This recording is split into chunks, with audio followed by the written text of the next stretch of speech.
दिलाता हूं, जब कदावर लोग वहां अंदर होंगे उनको मालूम।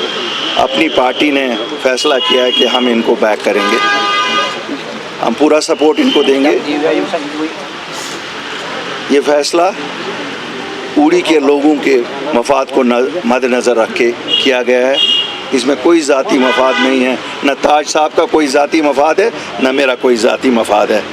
हमें बड़ी खुशी है कि हम एक मंजे हुए कदावर लीडर को वहाँ अपना सपोर्ट एक्सटेंड कर रहे हैं और इंशाअल्लाह ये उड़ी की नुमाइंदगी आने वाली असेंबली में ज़रूर करेंगे।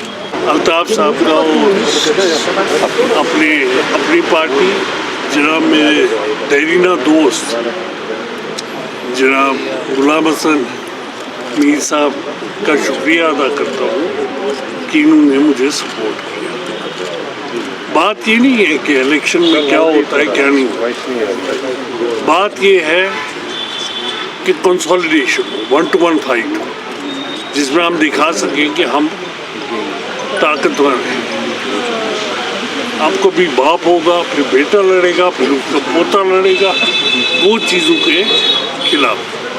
पीडीपी ने भी इसी तरह अपनी सपोर्ट जो है वो जाहिर की है। मैं उनका भी मशहूर हूँ और अपने देरीना दोस्त और मेरे छोटे भाई अल्ताफ़ साहब का मशहूर। अगर ये एक तरफा होती तो कोई बात थी। देखिए मैं आपको बताऊंगा, कहते हैं आगे की तरफ देखना चाहिए, पीछे की तरफ नहीं देख रहे। ये इंतखाबात एक ऐसे नाजुक मोड़ पे हैं जब हमारा सब कुछ लुट गया है। दिल्ली में जो सरकार बैठी है उसने हमारा सब कुछ ख़त्म किया है। हत्ता कि जो आने वाली सरकार है उनकी हर एक कोशिश है कि उसको कोई इख्तियार ना हो। लेकिन मैं आपको आज यकीन दिलाता हूँ, जब कदावर लोग वहाँ अंदर होंगे उनको मालूम है कि बा-इख्तियार कैसे इस असेंबली को बनाया जाएगा। उनके चाहने से ही सब कुछ नहीं होगा, ये लोगों का मैंडेट होगा और लोगों के मैंडेट की कदर करनी पड़ेगी सबको। देखिए महबूबा जी मौसम की तरह उनका मिजाज जिस दिन जो हो वैसा बोलती हैं। तकरीबन मुझे लगता है, मेरे ख्याल में अगर उन पे छोड़ा जाए तो वो शायद कल कहेंगी कि पीडीपी भी प्रॉक्सी पार्टी है। कोई भरोसा नहीं है, वो अपनी जमात का भी ऐलानिया तौर कहेंगे, क्योंकि वो हैं, कह भी सकती हैं। वो तो गोद में बीजेपी की पली, ऐसा तो है नहीं, वो तो उनकी गोद में पली। और जो चीफ मिनिस्टरशिप का पेंशन ले रही हैं उसमें हिस्सा 50% तो बीजेपी का ही था। इसलिए बातें अब मैं आरोप नहीं लगाना चाहता हूँ, क्यों हम इस इलेक्शन को मज़ेदार बनाना चाहते हैं, हम इसको ऐसा कड़वाहट नहीं लाना चाहते हैं। आप देख रहे हैं किसी की तरफ से कोई कड़वाहट के बयान नहीं हो रहे हैं। मेरी सबको गुजारिश है लोगों की खिदमत में लगे। ये ABCDE की कोई बात जब चलेगी तो ए फिर नेशनल कॉन्फ्रेंस से शुरू करिए, तो फिर A+ महबूबा जी हैं और हम सब A- में आएंगे। तो इसलिए हम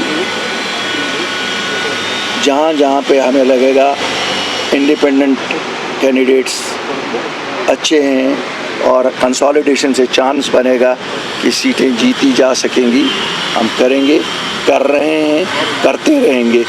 मैंने कल भी स्टेटमेंट दिया कि हम कर रहे हैं और मुझसे पूछा गया किनको कर रहे हैं, मैंने कहा कल प्रेस कॉन्फ्रेंस करेंगे, मैं आपको बताऊंगा किनको कर रहा हूँ। ये तो कंसोलिडेशन तो ज़रूरी है, आपको पता है हर एक चीज़ में कंसोलिडेशन। पहले तो ये सवाल है क्या वो नेशनल कॉन्फ्रेंस ने जीती, फिर नेशनल कॉन्फ्रेंस के सदर ही जीत जाते। पहला तो ये सवाल है। नेशनल कॉन्फ्रेंस में टिकट पे 2 मजहबी रहनुमा उठे, उन्होंने जीती। तो जो तजिया निगार हैं आप जैसे, शायद मैंने बड़ी तजिए उस पर सुने कि ये नेशनल कॉन्फ्रेंस की जीत नहीं थी। और आगे देखते हैं, इस इलेक्शन में देखते हैं, अगर नेशनल कॉन्फ्रेंस रिजल्ट से ही पता लगेगी कि कंसोलिडेशन किन की है।